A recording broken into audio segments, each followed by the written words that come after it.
Rogue One. A Star Wars story instead of Star Wars Rogue One. Rogue One came out to critical and audience acclaim, and I loved it.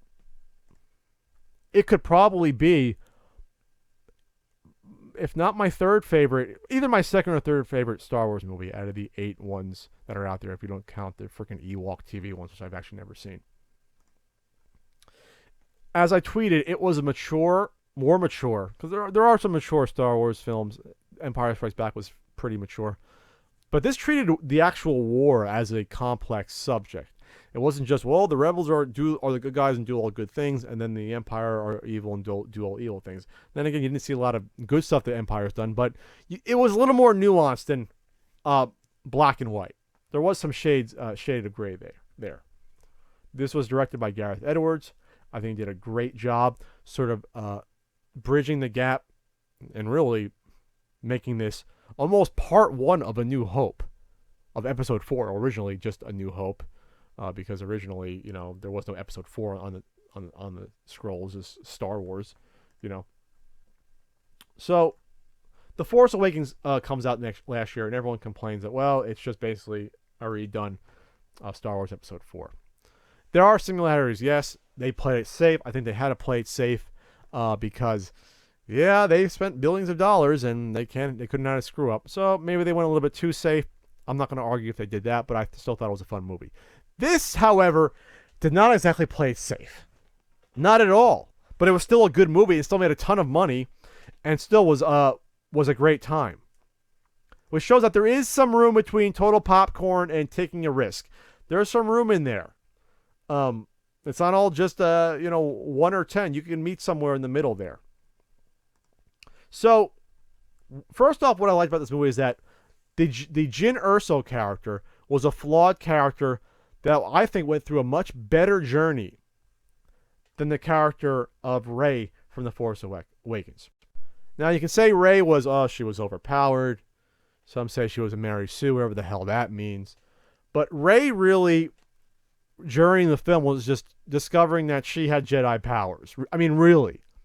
Yeah, she didn't know where she came from, but, she was kind of like Luke. She was the female Luke, really, in that movie. Except they accelerated the Force powers more between, 2 movies to 1. Then again, Luke used the Force at the end of the... Okay, it was episode 4, Force Awakens. All right, it was. You're right about that. But Jyn has sort of a troubled past and really has to think about what's going on and what she wants to dedicate her life to in terms of helping the rebellion out more than Rey did, I think. Rey was more of a, let's just do this. Well, I think Jyn was more actually struggling with it. At least that's how it came across to me. So Felicity Jones did a good job, as did Diego Luna as Cassian Andor, who's sort of the rebel recruiter. And what I liked about his character, more of the sort of do what it takes character, kind of in the vein of the original Han Solo before they had, Greedo shoot at him, was there's a scene, and this, by the way, this is a spoiler. Spoilers, spoilers, spoilers, spoilers, spoilers, spoilers, spoilers. You can't complain now, spoilers. Is that the character of Cassian, in the first 15 minutes of the movie, shoots a rebel informant in cold blood to help escape. A guy that was given information he ends up shooting and then escapes. Ballsy. Because that can turn off a crowd saying, whoa, I want my good guys to be good. Like Lucas said, I want my John Wayne character to be like an archetype. No. There's some down and dirty work in a rebellion. The Sons of Liberty, if you're going back to American history, the Sons of Liberty did some dastardly shit in the rebellion against the British Empire. But they were on our side, the U.S. side, if you're listening in the U.S. of A, in America. So, the same thing. Freedom fighters do some bad shit to survive and to get the job done. And actually, that works into the plot, where Cassian is told by one of the rebellion higher-ups, against orders of Mon Mothma, who's the leader of the rebellion and a senator at the time, to kill off Jin's father, Galen Erso, played by Mads Mikkelsen, who's now showing up in every fucking thing. But it's great because he's a good actor. So he's originally going to kill him, which creates a moral dilemma. Should he do it? Because the character of Galen Erso is the prime engineer of the Death Star, and that works into the plot where his wife, Jin's mother, gets killed off at the beginning of the movie. It takes place in the past. She runs away as a child, Jin, and then to protect her, Galen comes back and continues to work on the Death Star. Because he figures, well, I guess someone else can do it, so I might as well do it and protect my daughter at the same time. And I'll work in a little sort of a loophole into how it's destroyed, which actually worked out well. So, again, there's shades of gray in this movie. So Cassian can't bring it upon himself to kill Galen, Jin's father, when they go from Jeju. They go to Jeju first, where where you come across two guys that were originally looking after the original Jedi temple, but it's been gutted. It's been gutted of the, Kyber crystals, which they use in lightsabers, which it turns out they're also using in the Death Star to power it. So that's been gutted. Donnie Yen plays Chirrut, and you have Wen Jiang playing Baze. So Chirrut and Baze, Chirrut's a blind martial artist. He's force sensitive. Donnie Yen's awesome. He's probably closer to 50 than 40, but he has some impressive fight scenes. And he's a believer in the Force. And then Baze is sort of like a badass mercenary that has like a machine, a laser rifle, that doesn't really believe in the Force, thinks it's hokey, right? But they're best of friends. They go back and forth. They help each other out. I wish their characters could have been fleshed out more, which is one of the complaints I have about this movie, is that it really is a heavily plot-driven movie versus character-based, but there are character arcs that do happen, though. The other main character of the 5 or 6, if you want to call it that, K2SO, which is an Imperial droid that's been refashioned to help the rebellion, voiced and motion captured by Alan Tudyk, who's the primarily 95% of the comedy relief, and this movie does need comedy relief. It is a dark, gritty movie overall, but you do have to have comedy even in movies like that. The main villain is Commander Krennic, played by Ben Mendelsohn, and then Forrest Whitaker shows up as the sort of insane guerrilla fighting extreme rebellion leader, Saw Gerrera. And then you have Bodhi Rook as Riz Ahmed as Bodhi Rook, who's the Imperial pilot who defects, who's the first one who gets the information out about Galen Erso that starts basically the chain of events. So that's your players here.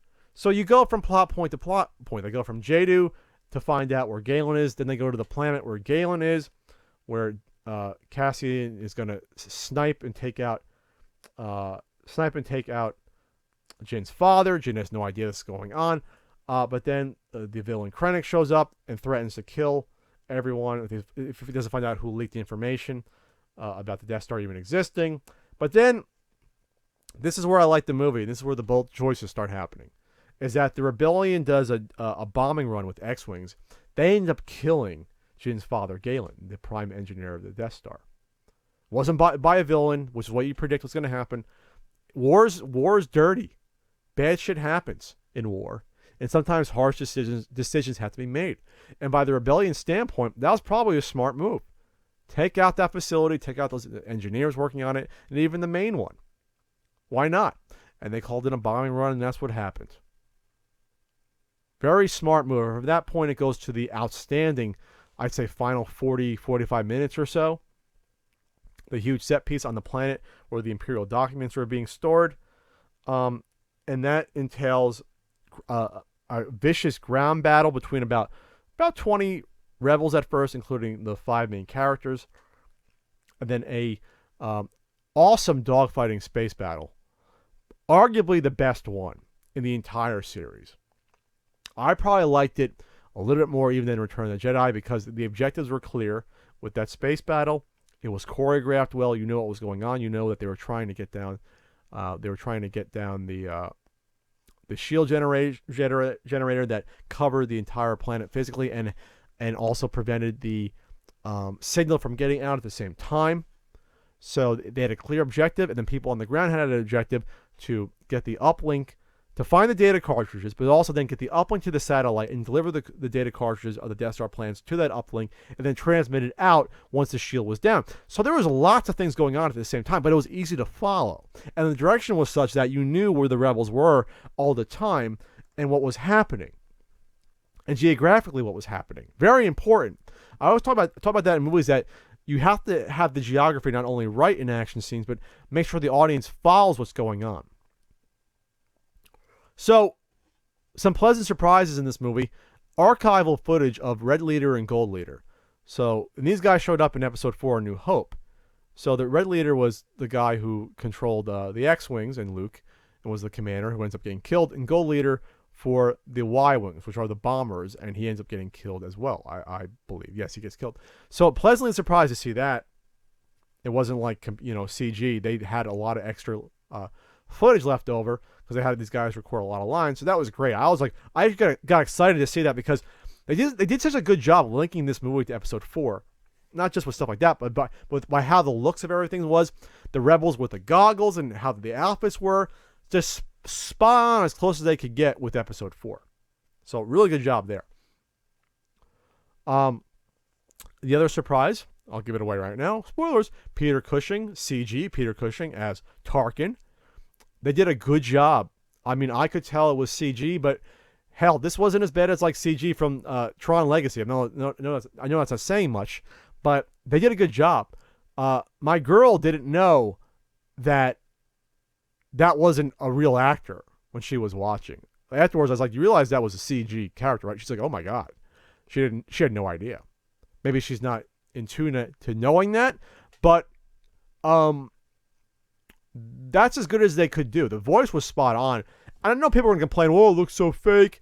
I mean, they did the best they could. They got a guy to even do a stand-in that kind of looked like him and then model around his face. I mean, I don't mind that much, because we're at the point where it's good enough, and you have to do that to bridge it to the to put the movies together. Because this is really episode like 3.9999. This takes place a few days or a week before Episode 4. So in order to bridge it, you have to have Tarkin there. You have to have him. And when I say this is a bridge, it really is the bridge. The last scene of the movie, which is a surprise, is literally leading up to Princess Leia getting the Death Star plans, the cassette, in her hands. So basically, the rebels, they open up the shield covering the planet. They transmit the plans up. Those plans are then put on a data cartridge and then passed to, the Tantive 4? That's the Corellian Corvette you see at the beginning of Episode 4. But along the way, Vader realizes what's going on and is brought into either I guess the ship that's connected to the Tantive 4. I guess there's like a couple chained together. And he fucking wrecks house with his lightsaber, deflecting shots of at least, I guess, overall a dozen rebel soldiers, uses the Force to choke them, to throw them. It is probably the scariest moment of any Star Wars movie. The cinematography is great, the lighting, the music. You see the full power of Vader on display for like a good minute, more so than you've seen it even in Episode 3 when you have Anakin going nuts as Vader before he gets put into the big android or cyborg suit. Scarier moment. Scarier than him facing children he's about to kill off screen. I mean, this is fucking...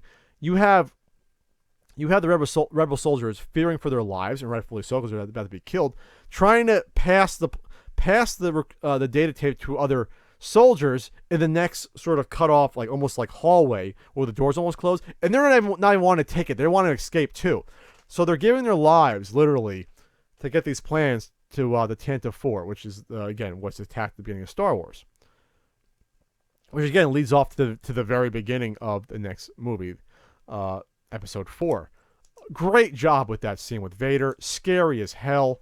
I want to watch that scene. I want to go back and see the movie again just for that scene. So again, they did a great job bridging it with Tarkin.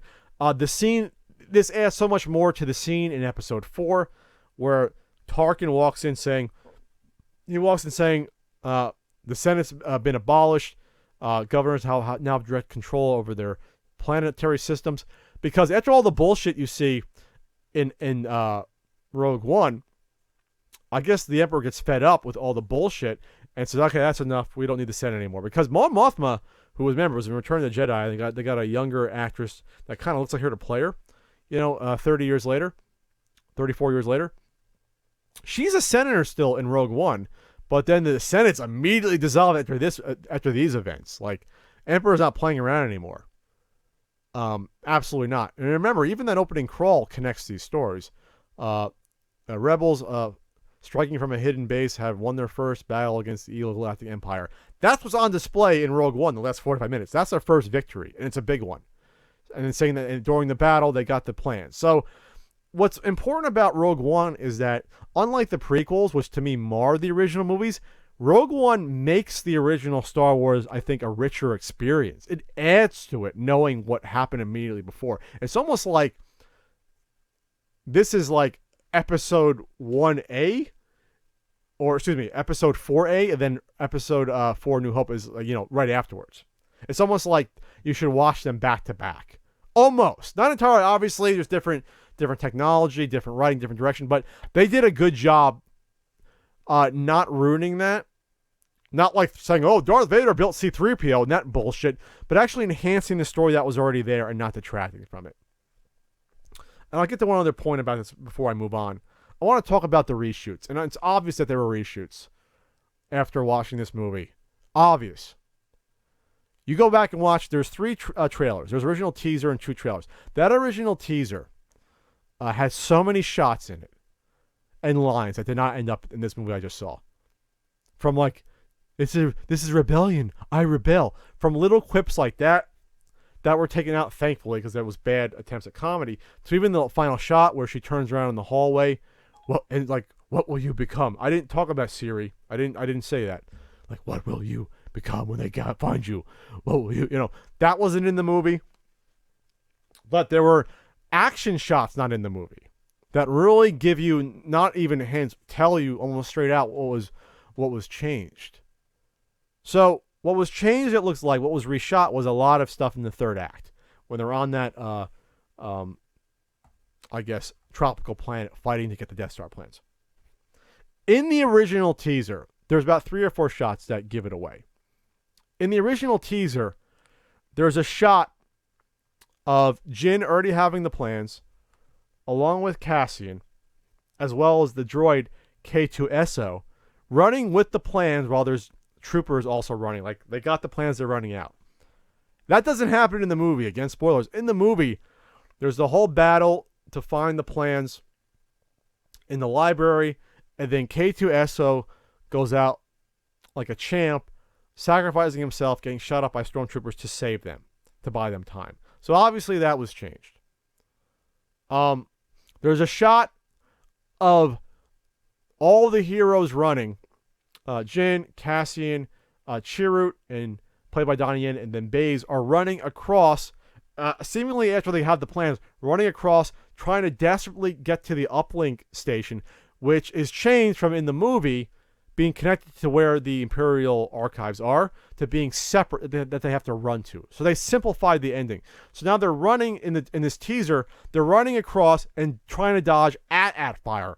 That is not in that movie. They definitely changed that. Definitely changed that.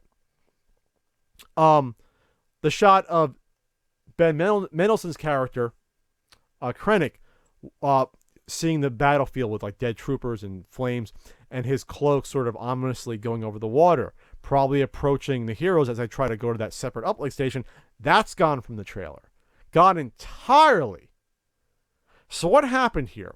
I think what probably happened was this. I think this movie was probably slightly grittier than what we saw. Slightly darker. I think what happened is, I'm going to surmise that the Death Star still blew up the base area and everyone still perished. I'm probably thinking that still happened. There was sacrifice, which again, why I like this movie, that showed that war requires sacrifice and there is a real cost to it. And no one gets away scot-free. Everyone dies. That's an important lesson, and I think it's a ballsy lesson for a Disney-fied, if you want to call it, Star Wars movie. It happens. I think everyone still dies, but how they died, I think, changed. I think in the original version, I would love to read the script one day, is that either some of them get mowed down by the AT-AT fire, or they all survive only to all be incinerated and destroyed by the Death Star after the plans are obviously uploaded via the satellite uplink. I think Disney saw that and said, ooh, that's a little bit of a downer even for this gritty movie. Let's change that. Let's give the comic relief K2SO, the sarcastic droid that hates Jin so much throughout the movie, let's give him a heroic death. Let's have him go out like a boss. Let's have Donnie Yen's character do something heroic before being killed. Let's have then some connection to Baze's character afterwards, be sad that his friend died and go out like a fucking boss too, which he does, mowing down troopers, saying the Force is with me, I'm one with the Force, the Force, I'm one with the Force is with, like, let's have these character moments and let's have their deaths mean something besides it being a waste. Like, for example, the one death that probably didn't change was Bodhi Rook's, because he's in the Imperial shuttle, they complete the uplink, and a random stormtrooper throws in a thermal detonator and he gets killed. That's what war is. That's a pure World War II death. And there was lots of deaths in the movie like that where you see rebels just getting mowed down, because that's war. Not every death has meaning. A lot of them don't. But I think Disney wasn't okay with that, with some of these characters, and that was definitely stuff that was reshot. K2SO again. The other main characters, it remains to be seen how the characters Jid and Cassian were meant to go out, if they were still killed by, if they were killed by Krennic or not. Who knows? I can picture maybe Krennic shooting Jin after she successfully uploads it, then Krennic looks up and sees the fucking Death Star kill him. So that could have been a little bit too dark for Disney. So if that was what happened, like these guys all didn't have heroic deaths before, K2SO, Chirrut, Baze, and we're given heroic deaths, do I have a problem with that? Not entirely. I think the movie's still dark and gritty for a Disney-fied Star Wars movie to still get away with that. The K2SO scene's really, really nice. The other scenes are nice as well with Donnie Yen and Wen Jiang. So I don't mind that. I don't mind that they may have went a little softer there. I don't mind that entirely, because it's still the darkest Star Wars movie. But hell, if they do a director's cut one day, I'll be glad to see the difference. And eventually that information will get out there. It'll get out there, whether it's 2 years, 5 years, about what the third act originally was. Hell, the actors themselves know what happened, unless they're under an NDA. At some point, we'll know through storyboards or a leaked script what originally was supposed to happen. But I still think this is a really good movie. I'm going to see it again, and it could be my second favorite Star Wars movie at the end of the day.